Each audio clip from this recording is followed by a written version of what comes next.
पर एक स्लूट digital coding system. दोस्तों, जब आप स्मार्टफोन खरीदते हैं तो आप एक चीज़ पर ज़रूर ध्यान देते हैं कि इसकी इंटरनल और एक्सटर्नल मेमोरी कितनी है। मेमोरी चाहे कितनी भी मिल जाए, लेकिन आखिर में कम पड़ ही जाती है। दोस्तों, ज़रा सोचिए, अगर आपके पास 2 GB इंटरनल मेमोरी वाला फ़ोन हो और आपका फ़ोन सिर्फ 2 GB एक्सटर्नल मेमोरी सपोर्ट करता हो, लेकिन इसके बावजूद आप 128 GB वाले फ़ोन से भी ज़्यादा डेटा सेव कर पाएँ, तो कैसा हो। जैन स्लूट ने भी कुछ ऐसा ही आविष्कार किया था। जैन स्लूट एक डच इलेक्ट्रॉनिक टेक्नीशियन थे। उन्होंने एक ऐसी डेटा कंप्रेशन टेक्निक बनाई थी जिससे कि एक पूरी हॉलीवुड मूवी सिर्फ 8 KB में कंप्रेस की जा सकती थी, और उन्होंने इसे नाम दिया स्लूट डिजिटल कोडिंग सिस्टम। उन्होंने इस तकनीक का प्रदर्शन फिलिप्स कंपनी के एग्जीक्यूटिव के सामने किया था, जिसमें उन्होंने सिर्फ 64 KB के चिप से 8 फिल्में एक के बाद एक चलाकर दिखाई। लेकिन इससे पहले कि जैन स्लूट इस तकनीक का सोर्स कोड फिलिप्स कंपनी को दे पाते, 11 जुलाई 1999 को रहस्यमय तरीके से उनकी मौत हो गई। जिस फ्लॉपी ड्राइव में उन्होंने ये सीक्रेट फार्मूला सेव किया था, वो भी उनकी मौत के बाद रहस्यमय तरीके से गायब हो गया। कई महीने ढूंढने के बाद भी वो फ्लॉपी ड्राइव कहीं नहीं मिली। Number 2, starlight. Chemist Morris Ward ने 1970 और 80 के दशक के दौरान एक ऐसे पदार्थ का आविष्कार किया था जो बहुत ही ऊंचे तापमान को झेल सकता था। इस पदार्थ का नाम उन्होंने स्टारलाइट रखा था। एक TV show science and technology के दौरान उन्होंने इस पदार्थ का प्रदर्शन भी किया था। कहा जाता है कि यह पदार्थ 10,000 डिग्री से भी ऊंचा तापमान सह सकता था। यहाँ तक कि न्यूक्लियर ब्लास्ट का तापमान भी ये आसानी से सह सकता था। एक एक्सपेरिमेंट में उन्होंने दर्शाया था कि अगर एक अंडे को स्टारलाइट से ढक दिया जाए और इसे आग में फेंक दिया जाए तो भी अंडा सुरक्षित रहेगा। नासा ने भी इस पदार्थ में दिलचस्पी दिखाई थी, लेकिन मॉरिस वार्ड ने इसके निर्माण का तरीका कभी किसी को नहीं बताया, और इस पदार्थ के निर्माण का तरीका उनकी मौत के साथ ही लुप्त हो गया। नंबर 3, डेथ रे। निकोला टेस्ला अपने ज़माने के महानतम वैज्ञानिकों में से एक थे। उनके आविष्कार अपने समय से कहीं आगे थे। उन्होंने कई आविष्कार ऐसे किए जो आज भी मानव जाति के काम आ रहे हैं, और उनके कई आविष्कार ऐसे थे जो उनके साथ ही लुप्त हो गए या फिर दबा दिए गए।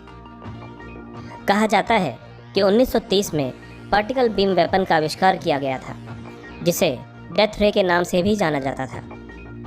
यह हथियार बड़े बड़े एयरक्राफ्ट्स को मीलों दूर से ही मार गिराने में सक्षम था। यह हथियार इतना शक्तिशाली था कि यह जिस भी देश के पास हो, वो युद्ध में कभी भी नहीं हारता। लेकिन कहा जाता है कि डेथ रे को निकोला टेस्ला कभी भी पूरा नहीं कर पाए, क्योंकि जो धनराशि इसके लिए चाहिए थी वो उन्हें कभी भी नहीं मिल पाई।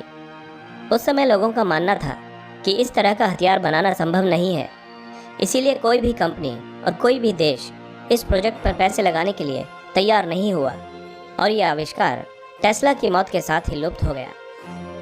नंबर 4, क्रोनोवाइजर। कहा जाता है कि 1964 के दौरान फादर एर्नेटी ने एक ऐसी मशीन का निर्माण किया था जो भूतकाल की चीज़ें देख और सुन सकती थी। इस मशीन को क्रोनोवाइजर के नाम से भी जाना जाता है।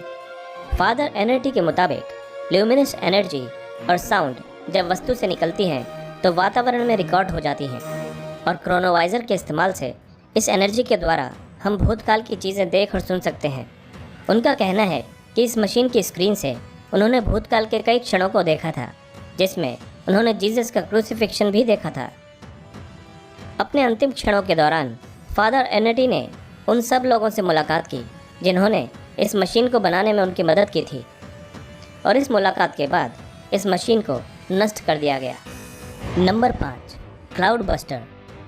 क्लाउड बस्टर एक ऐसा डिवाइस था जो बारिश पैदा कर सकता था। इसका निर्माण एक Austrian psycho analyst Wilhelm rig ने किया था।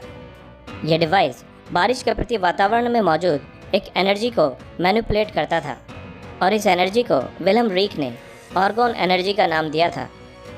1953 में 2 किसानों के कहने पर इस मशीन का प्रयोग किया गया था।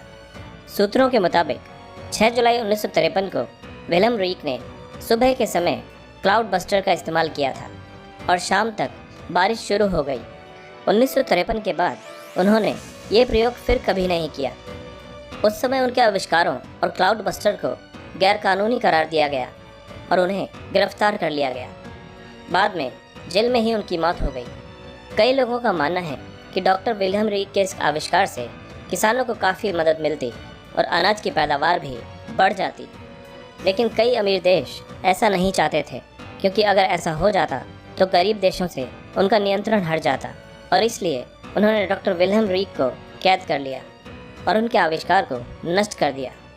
उनके आविष्कार के अवशेषों को अभी भी रेंगले माइन में देखा जा सकता है।